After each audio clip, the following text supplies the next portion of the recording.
the reason the Qur'an is called Qur'an, does anyone know? It's Qur'an because it is min yuqra, meaning it is to be read. وَذِكْرٌ مُبِينٌ, that's now an addition. Dhikr is a remembrance, right? Mubin, clear. I'm translating. Question for everybody. Is the Qur'an really a reminder for you and me? Is it really? So those of you who have temper, you have a temper. When something gets on your nerve, really, justifiably, yani, and then immediately the Qur'an comes to you and says, وَالْكَاظِمِينَ الْغَيْظَ, those who control their anger? Yes or no? Then it is not ذِكْرٌ مُبِينٌ. This is a reminder. This is what they say, the Qur'an, and it's a beautiful discussion here in the book about what is poetry. What is the difference between poetry and Qur'an? And I'm just going to read because I just really loved it. They say poetry, especially in the Arabic language, because it is extremely sophisticated. I mean, unless you really know Arabic well, you will not even enjoy because you don't know what they are saying, honestly. And they say it is basically kalamun Arabi, words in Arabic. The most important thing in it is what? It rhymes. Has to rhyme. Not the rhymes you hear. It rhymes in words. Ya Allah. Some of the really eloquent poets, they put the same word because the word has so many meanings, and every part of the poem end up with the same word, but it has different meanings. Imagine, I mean, it's something beyond. That's why Allah keeps saying it is not poetry, because poetry by itself is very sophisticated. But the beauty of it, that's what I want you to know. When you read poetry, especially when you enjoy it, it's usually exaggeration. Have you read anything about love? Right? Poetry about love? I'm crazy, right? I'm like Majnoon Layla is a very common, right? Which is, or Antara. These are very common men, very well-known men who were crazy about women. And they wrote poetry about, crazy. If you read, you say this, they call him Majnoon Layla. They call him the crazy of Layla. Because he looks at the wall and says, this wall, if I remember that, this wall where she walked one day, I'm not going to move from this wall. That level. Yeah, it's legendary, right? So they say, now why Allah said this and compare it with the Qur'an? They say because it is an exaggeration. There's a lot of imagination.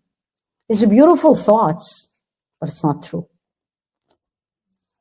That's the beauty of it. It's not true. And there is most of the time lack precision. A lot of exaggeration. It just can't be. And then most of the time also it's not rational, like what I told you about the wall. What is the Qur'an?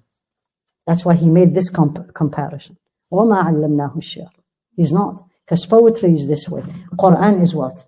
Number one is truth. Number two, it's not fun. It's reminder. Number three, talks to my brain. Number four, morals. There's nothing in the Qur'an that moves in me the animal desire. Nothing. On the contrary. It doesn't deny it, but it controls it. Helps me, what? To control it. Including food, include drink, include the intimate relationships. And Allah sent it for me and you, as we all know, as guiders. How many of you say, I am alive? Of course, we're alive, but are we alive? Because Allah says, لِيُنْذِرَ مَنْ كَانَ حَيًّا وَيَحِقَّ الْقَوْلُ عَلَى الْكَافِرِينَ. It's a warning to those who are alive. How many times you have read it? Did you ask yourself, why did Allah? Of course I'm alive. Is it because I'm alive and I'm reading it? Yes or no? No. Hayya meaning here, a person who is living the way that Allah wants him or her to live and benefit from the admonition. Like when you talk to somebody and you see they are not listening to you. You say, aren't you listening? Aren't you awake? Right? And you say, yeah, I am. Yeah, then why are you not listening? That's what Allah is saying. Hayya. Am I really living? Am I living the way Allah wants me to live? I'm not talking about external. I'm talking about my relationship with the Qur'an. or I am living like anybody else who doesn't know what the Qur'an is and just read. And this is a goal for you. This is for everybody. Two goals. One with you as a human being with Allah, and only He knows. And one in your conduct. As a human being, as a person, as a woman, as a Muslim woman. With the creation of Allah, everybody. Muslim or non-Muslim, it doesn't matter. What is these two goals? SubhanAllah, it makes you honest with yourself. You're gonna identify your shortcoming.